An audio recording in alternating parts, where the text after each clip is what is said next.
Hi friends, இன்றைக்கி நம்ம என்ன வீடியோ பார்க்க போகிறோம்னா இங்கிலீஷ் 1க்கான ஆன்சர் கீ வந்து நம்ம சேனலில் வந்து அப்லோட் பண்ணிட்டேன். இந்த வீடியோவில் வந்து இங்கிலீஷ் அசைன்மெண்ட் 2க்கான ஆன்சர் கீயை பற்றி பார்க்கலாம். அதேமாதிரி வந்து தமிழ் அசைன்மெண்ட் என்னோட வந்து நான் சப்மிட் பண்ணிட்டேன். நீங்கள் சப்மிட் பண்ணிட்டீங்களா இல்லையான்னு கமெண்ட் செக்ஷனில் சொல்லுங்கள். அதேமாதிரி புக்ஸ் வந்து உங்கள்கிட்ட இல்லைனா நீங்கள் லிங்க்னு கமெண்ட் செக்ஷனில் கமெண்ட் பண்ணிங்கன்னா நான் வந்து அந்த லிங்க் வந்து சென்ட் பண்ணுறேன். ஃபஸ்ட்டு கொஷின் வந்து என்ன எம்எஃப்எஸ் இருக்குன்னு பார்க்காங்க. இது வந்து ஈஸி தான், நீங்கள் வந்து தெரிஞ்சுக்கணும், அட்டன் பண்ணுங்கள். இதுக்கு வந்து சூட்டபிள் டைட்டில் வந்து கொடுக்கணும். நெட்டில் சர்ச் பண்ணி இதுக்கான ஆன்சர் வந்து நீங்கள் வந்து ரைட் பண்ணுங்கள்.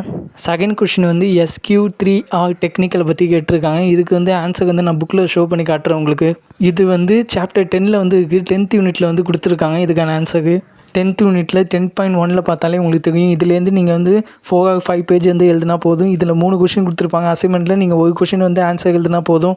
தேர்டு கொஷினுக்கு கீழே ரொம்ப ஈஸியாக நீங்கள் ஃபஸ்ட் அசைன்மெண்ட்லேயும் தேர்டாக வந்து கிராமர் கொடுத்துருந்தாங்க. இந்த அசைன்மெண்ட்லேயும் தேர்டாக வந்து கிராமர் கொடுத்துருக்காங்க. ப்ரிப்போசிஷன் வந்து இதில் கொடுத்துருக்காங்க. இது வந்து 8th சாப்டர் 8th யூனிட்டில் வந்து 8.4 பார்த்தாலே உங்களுக்கு தெரியும். ப்ரிப்போசிஷன் டாபிக் வந்து கொடுத்துருக்காங்க. பேஜ் நம்பர் வந்து 163. இதை வச்சு ஈஸியாக வந்து எழுதலாம். இதிலே பாக்ஸு டயக்ராமாக கொடுத்துருப்பாங்க. இதை வச்சு 4 or 5 பேஜ் வந்து ஈஸியாக எழுதலாம். சிங்கிள் லைனாக தான் இருக்கும் எல்லாமே. எக்ஸாம்பிளுக்காக 2 பேஜ் வந்து எழுதலாம் கண்டிப்பாக. பேஜ் நம்பர் 162 பார்த்தாலே உங்களுக்கே தெரியும். அதிலே வந்து ப்ரிப்போசிஷன் ஒரு டாபிக் வந்து கொடுத்துருக்காங்க. அதிலே வந்து பாக்ஸுக்காக கொடுத்துருப்பாங்க. அந்த பாக்ஸுக்காக நீங்கள் ஆஃப் பேஜ் வந்து எழுதலாம். ஓகே, இந்த வீடியோ வந்து உங்களுக்கு யூஸ்ஃபுல்லாக இருந்துச்சுன்னா ஒரு லைக் மட்டும் பண்ணுங்கள். வேறு ஏதாச்சும் டவுட் இருந்துச்சுன்னா கண்டிப்பாக கமெண்ட் செக்ஷனில் கேளுங்க.